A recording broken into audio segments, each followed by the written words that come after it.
జగన్మోహన్ రెడ్డి గారు ట్వీట్ చేశారు, న్యాయం జరిగితే జరిగినట్టు కనిపించాలి అని చెప్పి, ఈవీఎంల ద్వారా కాకుండా పేపర్ ద్వారా జరిగితే బాగుంటుందని చెప్పడం జరిగింది. దీని మీద మీ అభిప్రాయం? నా అభిప్రాయం కూడా దాన్ని ఏకీభవిస్తానండి. దానికి ఈవీఎంలో 100% చాలా ఎంతో రిమోట్ ఏరియాలో ఉన్న ప్రజలకు కూడా అర్థమైపోయింది ఈవీఎంలు హ్యాక్ చేయబడి అనేసి. మరి దాని గురించి ఎవరు కూడా ఒక కోర్టు ద్వారా కూడా స్పందించినట్టు మాకైతే కనపట్ల. 100కి 200% మోసం జరిగిందండి కంపల్సరీగా. దాని మీద విచారణ జరిపించి తగిన న్యాయం చేస్తే బాగుంటుందని నాకే కాదు చాలామంది ఒపీనియన్స్ అలాగే ఉన్నాయి. మరి అందరూ కూడా వాళ్ళ అభిప్రాయాలు వ్యక్తం చేస్తూనే ఉన్నారు కదా. అది పేపర్స్ ద్వారానే జరుగుతుందండి న్యాయం అనేది, అది కరెక్టే.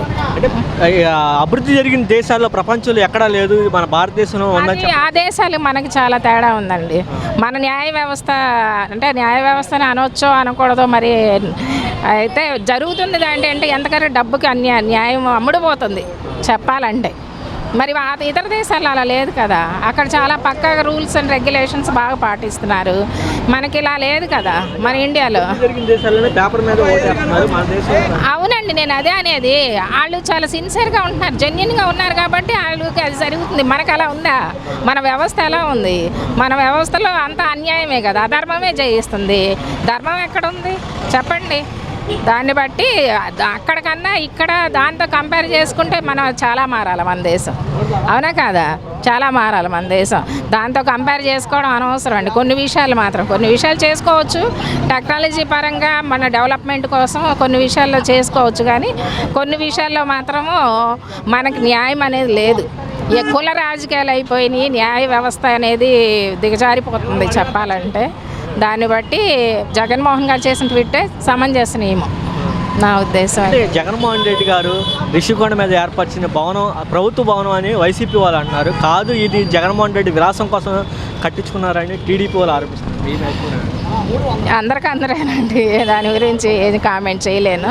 నేనైతే వినలేదు ఆ విషయాన్ని. మరి అది నిన్నటి నుంచి వస్తున్నట్టుంది, వినలేదు. మరి అలా అయితే మరి చేసే పరిస్థితులు లేవు జగన్మోహన్ రెడ్డి గారికి.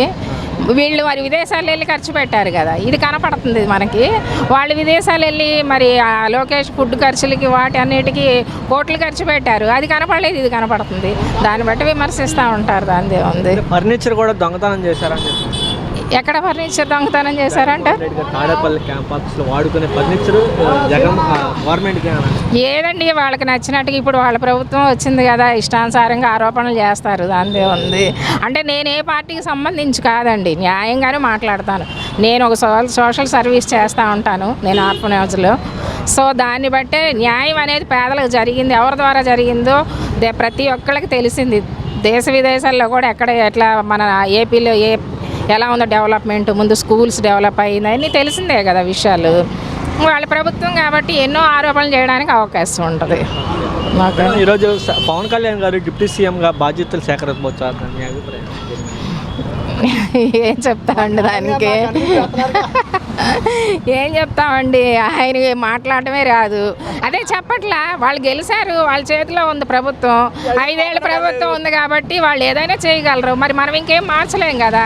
మేమేముంది సామాన్యులు, ఏం మార్చగలం చెప్పండి? ఇంకా 21, 29 అసలు అసంభవం.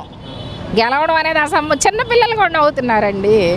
ఒక్క సీట్ రానోడు క్యాలిక్యులేషన్గా ప్లాన్డ్గా ప్లాన్డ్గా చేశారు అంతే. ఇది 100% తెలిసిపోతుంది ప్రజానికానికి. సామాన్యులకి చేతిలో ఇంటర్నెట్ ఉంది, ప్రతి ఒక్కళ్ళ చేతిలో ఫోన్ ఉంది, ప్రతి ఒక్కళ్ళకి కూడా ఒక చదువు లేని వాళ్ళకి ఒక అవేర్నెస్ ఉంది ఇప్పుడు ఈ రోజుల్లో. దాన్ని బట్టి తెలిసిపోతుంది ఎవరు ఏం చేశారు ఏంటి అనేది 100% తెలుస్తుంది. మరి వాళ్ళ మనసాక్షులకు తెలుస్తుందో లేదో నాకు మరి తెలుస్తుంది. మనసాక్షి అనేది ఉంటుంది, ఖచ్చితంగా తెలుస్తుంది. మార్పు కోరుకుంది రాష్ట్రం అని చెప్పాలి. రాష్ట్రం మార్పు కోరుకోలేదండి. మార్పు కోరుకుంటే అంత బాగా చేస్తే మరి 1919లోనే వేసేవాళ్ళు కదా, 2019లోనే మరి వచ్చేవాడుగా మళ్ళీ. మరి అప్పుడు ఎందుకు అంత ఓడించారు ప్రజలు? మరి ఏది కాబట్టి ఏం చేయలేదు కాబట్టి మార్పు కోరుకోవడం. ఇప్పుడు గ్రౌండ్ నుండి వస్తుందండి. ఇప్పుడు డెవలప్మెంట్ అనేది ఏంటంటే జగన్మోహన్ రెడ్డి గారు మెయిన్ విద్య, వైద్యం. ప్రజలకి ఏంటంటే కష్టపడుతున్నారు, వాళ్ళకి వాళ్ళ ఇళ్ళ దగ్గరికి వెళ్ళి వాళ్ళకి రేషన్ ఇవ్వడము ఇవన్నీ చేశారు. అది డెవలప్మెంట్ అనేది చెట్టు వేయడంతో కనపడదండి. చెట్టు అయితే విత్తనం వేస్తాము, కొంతకాలానికి దాని ఫలాలు తెలుస్తాయి. ఇంకొక 5 సంవత్సరాలు వచ్చినట్టయితే మాత్రం ఖచ్చితంగా రిజల్ట్ తెలిసేది. బట్ కానీ రానివ్వలేదు వాళ్ళు. దానికి ఏం చేయగలుగుతాం? పవన్ కళ్యాణ్ గారును బీజేపీ కూడా కలవడం జరిగింది, అందుకే అభివృద్ధి చేస్తారని అనుభవంతో చేశారని చెప్పారు. ఏమో ఇంకా అభివృద్ధి అనేది పోటీగా ఏమన్నా చేయవచ్చేమో కొంతవరకు. మళ్ళీ ఎందుకంటే వచ్చే పరిస్థితి లేదు, 100% వాళ్ళ పరిస్థితి లేదు కాబట్టి ప్రీ ప్లాన్డ్గా చేశారు. 100% ప్రీ ప్లాన్డ్గానే చేశారు వాళ్ళు. ఏంటంటే పంచుకున్నట్టుగా నీకు వీళ్ళ సీట్లు లేకపోతే ప్రతి చోట చేసిన ఎమ్మెల్యేలు ఉన్నారు, మినిస్టర్స్ ఉన్నారు, అందరినీ పక్కాగా ఓడిపోయారంటే అర్థం తెలియట్లేదా? కేతిరెడ్డి గారు కూడా కొంతమంది ఈ మధ్యకాలంలో ఒక మీడియా ముందుకు వచ్చి ఎక్స్ప్లెయిన్ చేస్తున్నారు, ఇట్లా ఇలా చోట ఇలా ఈవీఎంలో ట్యాపింగ్ జరిగింది. అది కరెక్టేనండి, అది నిజమే చేస్తుంది. చేసినా మరి ఇంకేది వెయిట్ చేసి చూడాలండి ఎలా జరుగుతుందో మరి ఏంటో మరి దానికి న్యాయ వ్యవస్థ ఏమన్నా చొరవ తీసుకొని చేయగలదో లేదో. మరి ప్రభుత్వం వాళ్ళ చేతిలోకి వెళ్ళిపోయింది, సెంట్రల్ గవర్నమెంట్ కూడా మోడీ గారి చేతిలోకి వెళ్ళిపోయింది కాబట్టి ఇంకా కొంత తప్పదు. ఈ 5 years ఏం జరిగినా ప్రజలు చూస్తూ భరించాల్సిందే, అది నా అభిప్రాయం.